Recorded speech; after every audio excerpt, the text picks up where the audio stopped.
Hello friends, good morning and welcome back to my channel मिलिए cook house with blog. আমি আজকে তোমাদের সাথে শেয়ার করব গরমের একেবারে পারফেক্ট খাবার কাঁচা আমের টক। ভিডিওটা কিন্তু একদমই ছোট, তোমরা স্কিপ না করে পুরো ভিডিওটা দেখো, ভালো লাগবে। আর এই কাঁচা আমের টক কিন্তু শরীরকে ঠান্ডা রাখে। দিয়ে দিলাম 1 চামচ তেল। আমি সরষের তেল দিয়ে করছি, তোমরা চাইলে সাদা তেলও দিতে পারো। আর দিলাম জাস্ট একটা শুকনো লঙ্কা আর একটা তেজপাতা। এবার ফোড়নে দিয়ে দিলাম কিছুটা সাদা সর্ষে, দেখতে পেলে চামচে করে কিছুটা সাদা সর্ষে দিয়ে দিলাম। তোমরা চাইলে কালো সর্ষেও দিতে পারো। আর কাঁচা আমটা ঠিক এভাবে লম্বা করে স্লাইস করে কেটে নিয়েছি। আর কাঁচা আমের টকে কিন্তু তেল একদমই কম লাগে, তেল দিতে হয় না, তেল দিলে কিন্তু ভালো লাগে না।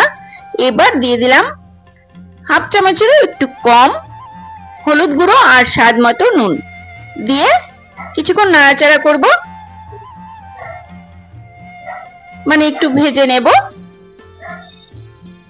এবার দিয়ে দিলাম জল, একদম পুরো 2 গ্লাস জল দিয়েছি। আমি একটু পাতলা টাইপ করব, আর টক তো পাতলাই হয়।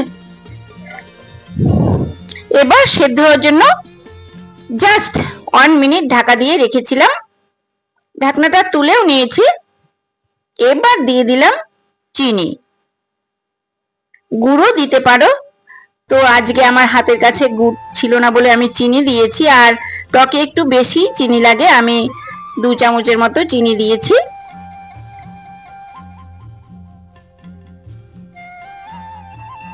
এই দেখো ভালো করে ফুটেও গেছে, জাস্ট 1-2 মিনিট ফুটিয়ে নিলেই হয়ে গেল কিন্তু কাঁচা আমের টক একদম রেডি।